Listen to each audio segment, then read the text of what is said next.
سورہ الحاقہ کی آخری آیات ہیں. اللہ تعالیٰ نے فرمایا کہ یہ قرآن نصیحت ہے ان لوگوں کے لیے جو برائیوں سے بچنا چاہتے ہیں. وَإِنَّا لَنَعْلَمُ أَنَّ مِنكُم مُكَذِّبِينَ.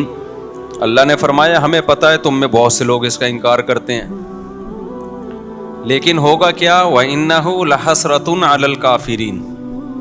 جو انکار کرنے والے لوگ ہیں یہ قرآن قیامت کے دن ان کے لیے حسرت اور افسوس کا ذریعہ بنے گا. بہت اہم آیت ہے. دیکھو ابھی تو ہم اللہ کی باتیں سنتے ہیں سناتے ہیں، ہوتا کچھ بھی نہیں ہے، ہوتا کچھ بھی نہیں ہے. میں بھی سناتا ہوں ممبر پہ، آپ بھی سنتے ہیں، ہم چلے جاتے ہیں، اگلے ہفتے پھر آ جاتے ہیں. کچھ آتے ہیں، کچھ نہیں آتے، کچھ نئے آتے ہیں، کچھ پرانے آتے ہیں. لائف گزر رہی ہے. اسی طرح ہم نمازوں میں قرآن سنتے رہتے ہیں، اللہ تعالیٰ نے یہ فرمایا، اللہ نے یہ فرمایا. کبھی علماء سے سنتے ہیں، کبھی کتابوں میں پڑھتے ہیں، بھائی اللہ یہ کہتے ہیں، اللہ کہتے ہیں یوں کرو. لیکن اللہ میاں بس کہہ ہی رہے ہیں، کر کچھ نہیں رہے. اللہ میاں بس کہہ ہی رہے ہیں، کر کچھ بھی نہیں رہے. میں آج سویا نہیں ہوں، نہ رات کو سویا نہ دن میں سویا. میری کھوپڑی بہت گھوم رہی ہے آج، تو اس لیے میں نے کڑک چائے بنوائی ہے. اس کو میں نے بولا کڑک چائے لے کر آؤ، میری کھوپڑی کام نہیں کر رہی ہے، میں سویا نہیں ہوں. جامع بھی لمبی میٹنگ تھی آج جامع الرشید میں، رات کو بھی نیند نہیں آئی، بہت تھوڑا سویا ہوں.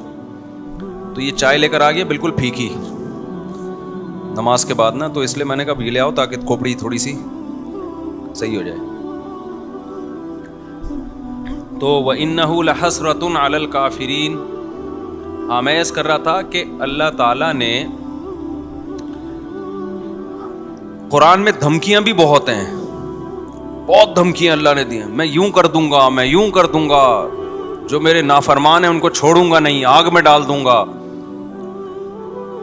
لیکن کرتا کچھ نہیں ہے اللہ تعالیٰ، دھمکیاں ہی دے رہے ہیں بس. اللہ میاں دھمکیاں ہی دے رہے ہیں. سورہ قیامہ ہے نا، سورہ قیامہ، اس کی آخری آیتیں بڑی عجیب ہیں. اللہ نے موت کا منظر کھینچا. انسان کی جو موت کی کیفیت ہوتی ہے نا، کیا ہوتی ہے؟ وَالْتَفَّتِ السَّاقُ بِالسَّاقِ. اللہ کہتے ہیں پنڈلیاں پنڈلیوں میں گھسنے لگتی ہیں. جب موت کا وقت ہوتا ہے نا، سکڑتا ہے جسم انسان کا. وَالْتَفَّتِ السَّاقُ بِالسَّاقِ إِلَىٰ رَبِّكَ يَوْمَئِذٍ الْمَسَاقُ. اور وہ کہتے ہیں قِيلَ مَنْ رَاقٍ. لوگ علاج سے مایوس ہو جاتے ہیں، سارے حکیم ڈاکٹر جواب دے دیتے ہیں، تو لوگ کہتے ہیں من راق، رقیہ والا، جھاڑ پھونک والے کو بلاؤ، کوئی پھونکے لگا کے ٹھیک کر دے. یہ پھونکوں کا بڑا پرانا سسٹم چلا آ رہا ہے کہ بھائی ڈاکٹر تو فیل ہو گئے ہیں، قرآن کہہ رہا ہے من راق، کوئی ہے جو رقیہ کر دے. اس سے بھی جب اللہ فرماتے ہیں مایوس ہو گئے. وَظَنَّ أَنَّهُ الْفِرَاقُ. اب اسی مرنے والے کو یقین ہو جاتا ہے اب میں بچنے کا نہیں ہوں. پھر یہ مستیاں نکلتی ہیں انسان کی. پھر کیا ہوتا ہے؟ یہ جو ساری بدماشیاں اور مستیاں ہیں نا، کہ اللہ کی بات کو سننے کے لیے تیار ہی نہیں تھا. اللہ نے کہا یہ کر، اس نے کہا نہیں کروں گا. اللہ نے کہا یہ کر، اس نے کہا نہیں کروں گا. اللہ نے کہا یہ مت کر، اس نے کہا کروں گا میں. تو اللہ کہتے ہیں جب موت کا وقت ہوتا ہے نا، اور آخری میں پھر کہہ رہا ہوتا ہے کہ کوئی جھاڑ پھونک کے ذریعے بچا لے. بھائی ڈاکٹروں نے جواب دے دیا، حکیموں نے جواب دے دیا، اب موت کا انتظار ہے. اللہ کہتے ہیں وَظَنَّ أَنَّهُ الْفِرَاقُ. اب اس کو یقین ہو گیا بھائی اب یہاں سے میں نے جانا ہے. اب سمجھ میں آتا ہے دنیا کیا تھی، مسافر خانہ. دیکھو 2 سٹے لگائے ہیں، سیٹ ہو گیا. اتنی خراب چیز ہے چائے. کیا خیال ہے؟ تھوڑا سا دماغ نا میرا کام کرنا، سگنل بحال ہونا شروع ہوئے. تو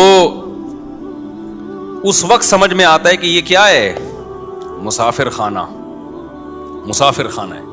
اس سے پہلے کھوپڑی مان ہی نہیں رہی تھی کہ مسافر خانہ ہے. وہی بحریہ ٹاؤن کا پلاٹ، فلانا پلاٹ، ڈمکانا پلاٹ، یہ والا پلاٹ، وہ والا مکان، اتنا سریا.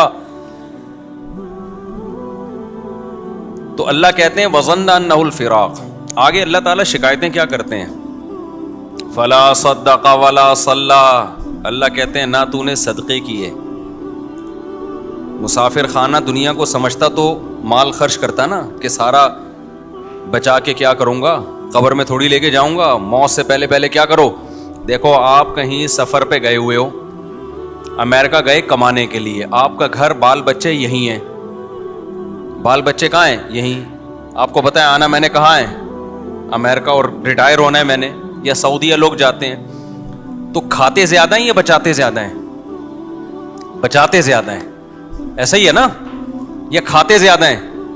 بچاتے زیادہ ہیں. کہ یار ہم یہاں کمانے کے لیے آئے ہیں تاکہ ہم وہاں پر جب ملک میں جائیں تو 4-6 دکانیں بن چکی ہوں ہماری, اپنا گھر بن. میں نے تو جتنے بھی لوگ باہر جاب کرتے ہیں سب کو یہی کرتے ہوئے دیکھا ہے.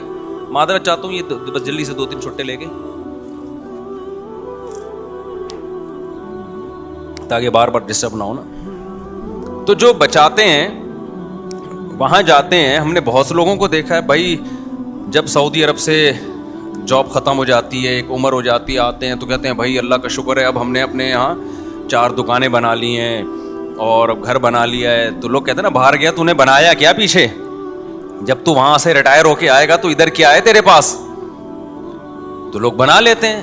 عقل مند لوگ یہی کرتے ہیں بھائی, کھاؤ کم بچاؤ زیادہ. ان کو عقل مند سمجھا جاتا ہے.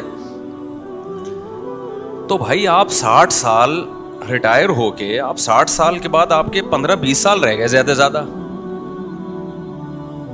10 بلکہ 70 کے بعد بھی کون چلتا ہے.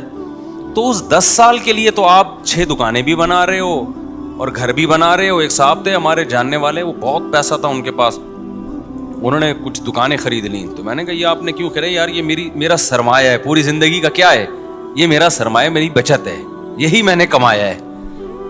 تو میں نے کہا وہ جو کھاتے رہے وہ کیا گیا؟ تو اس کو تو کاؤنٹ ہی نہیں کرتے نا جو کھاتے رہے ہیں. جو بچا لیا اس کو کیا سمجھتے ہیں؟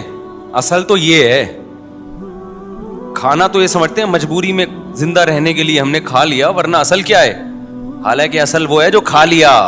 یہ کیا بچا لیا تو نے؟ یہ ختم ہو جائے گا تھوڑے دنوں میں, چھن جائے گا, تیرے وارث اڑائیں گے یہ بیٹھ کے. لیکن دنیا کو جو مسافر خانہ سمجھتا ہے وہ دنیا کے ساتھ یہ نہیں کر رہا. 10-15 سال کی زندگی کے لیے بچاتے ہیں کہ 6 دکانیں بنا لی, اتنے جائیدادیں بنا لی, اور ہمیں ویسے معلوم ہے کہ 70 سال بہت زیادہ ہم نے زندہ رہنا ہے. بہت ہو گئے 75 ہو گیا. 75 کو جو رہتا بھی ہے نا تو وہ موت ہی جیسی زندگی ہوتی ہے, کھانے کے قابل نہیں ہوتی, لائف کو انجوائے کرنے کے قابل نہیں ہوتی. اس میں اتنا بچانا بچانا بچانا بچانا. او بھائی جب یہ مسافر خانہ تھا تو سعودی عرب جا کے 10-15 سال کے لیے جو پیچھے بچا رہا ہے اس کو تو ضرورت سمجھتا ہے, اور تو قبر میں جو ہزاروں سال پڑا رہے گا اس کے بعد کروڑوں سال کی زندگی لامتناہی, اس کے لیے تو نے کیا بچایا؟ کتنے پلاٹ آگے بھیجے تو نے بحریہ ٹاؤن میں, اور یہاں تو نے پلاٹ لے لیے, وہاں کے لیے کتنے پلاٹ بھیجے؟ وہاں کے لیے کیا کیا ہوگا؟ مسجد میں 5 روپے ڈال دیے ڈبے میں. یہ وہاں کی انویسٹمنٹ ہو رہی ہے. یہاں کی کیا ہو رہی ہے؟ جہاں رہنا نہیں ہے, یہاں یہ کہ جی ایک پلاٹ وہاں بھی ہے, ایک پلاٹ وہاں بھی ہے, اور جناب ابھی میں کوشش کر رہا ہوں 6 دکانیں وہاں پہ خرید. میں نہیں کوشش کر رہا ہوں, بتا رہا ہوں, یعنی لوگ کہہ رہے ہوتے ہیں وہاں بھی لے لوں, یہ بھی کر لوں, وہ بھی کر لوں. ابے بھائی تو اتنا کچھ کیوں کر رہا ہے؟ بہت زیادہ گھوم پھر کر آئے گا. اپنے بچوں کے لیے کر رہا ہوں. بچے کتنے جی آپ کے لیے جن کے لیے اتنی جائیدادیں بنا رہے ہو؟ 1.5 بچے کتنے ہیں؟ پورے 2 بھی نہیں ہو رہے آج کل. 2 پورے اس لیے نہیں کہ وہ دوسرا بھی غلطی سے ہو گیا. کوشش یہی تھی بس ایک بچہ ہو گیا, بس ہماری آبادی مکمل ہو گئی. اس کے لیے تم کیا بچا رہے ہو یار؟ آپ مجھے دے رہے ہیں تو پی رہا ہوں, ورنہ میں نے چھوڑ دی. بس اب نہیں دینا بھائی, بیان بار بار بیچ میں رک رہا ہے. تو اس کے لیے تم یعنی اس میں بھی توکل نہیں کر رہے, مسافر خانہ نہیں سمجھ رہے, نسل روک رہے ہیں. یہ جو میں نسل پہ اتنا زیادہ چیختا ہوں نا, اس لیے کہ یہ حب دنیا کی سب سے بڑی علامت ہے کہ آپ اولاد روکو اپنی. یہ دنیا کی محبت کی سب سے بڑی علامت ہے. یہ اللہ پہ توکل نہ ہونے کی سب سے بڑی علامت ہے کہ آپ نسل روکو. تبھی یہ توکل کی باتیں نہیں کیا کرو ہمارے سامنے. اللہ پہ بڑا توکل ہے. بھائی توکل ہے تو نسل کیوں روک رہا ہے؟ اس لیے روک رہا ہے نا کہ میرا خرچہ بڑھ جائے گا. اس کا مطلب اللہ کو بیچ سے کیا کر دیا؟ غائب کر دیا. تو اللہ کو ایسا اللہ مانتا ہی نہیں ہے کہ تم توکل کی رٹ لگاتے رہو. لیکن جہاں بات آتی ہے معاملات کی تو سارے معاملات تم سمجھتے ہو کہ اسباب سے ہوتے ہیں, اللہ پہ کچھ ڈالنے کے لیے تیار ہی نہیں ہوں. تو اس کا مطلب تم اللہ کو ایسے تو انگریز بھی اللہ کو ماننے کے لیے تیار ہے. اللہ کے ذمے کو ڈالنا ہی نہیں ہے کہ اللہ بھی کچھ کرتا ہے. دیکھو ایک آدمی بڑے فخر سے کہتے ہیں میرے والد صاحب میرا بہت خیال کرتے ہیں, کروڑ پتی آدمی ہے میرا بہت خیال کرتے ہیں, کروڑ پتی آدمی ہے میرا بہت خیال کرتے ہیں, اور مجھے اپنے باپ پہ بڑا ناز ہے, مجھے اپنے باپ پہ بڑا اعتماد ہے, وہ مجھے کبھی اکیلا نہیں چھوڑے گا. ایک دن جیب میں پیسے نہیں تھے, ڈپریشن سے مر رہے ہو آپ. لوگ کہہ رہے ہیں تیرا ابا اتنا بڑا سیٹ ہے یار, تو کہہ رہا تھا وہ مجھے چھوڑے گا نہیں, وہ تو میرا خیال کرے گا. کہیں گے ابھی بھی میرا توکل ہے بھائی, میرا باپ بہت بڑا آدمی ہے, وہ مجھے کبھی بھوکا مرتا نہیں دیکھ سکتا, وہ میرا خیال کرے گا. ٹینشن بہت ہو رہی ہے, پتہ نہیں کرے گا کہ نہیں کرے گا. اس کی ٹینشن دیکھ کے اس کے سر کے بال جھڑ رہے ہیں اور ڈپریشن میں جا رہا ہے. اس کا مطلب وہ جو پہلے باتیں کر رہا تھا نا ابا کے بارے میں, وہ ہوائی پھینک رہا تھا. حقیقت میں یا تو اس کے کوئی ابا ہی نہیں ہے, یہ ابا ہیں مگر ان کو ابا پہ ذرا بھی اعتماد نہیں ہے, بس یہ پبلک کے سامنے شو مارنے کے لیے ابا ابا کرتا رہتا ہے بیٹھ کے. بعض لوگ ابا ابا کر رہے ہوتے ہیں بیٹھ کے پبلک کے سامنے. تو خوب سمجھ لو اللہ تعالیٰ توکل کے زبانی کلامی دعووں کو قبول نہیں کرتا.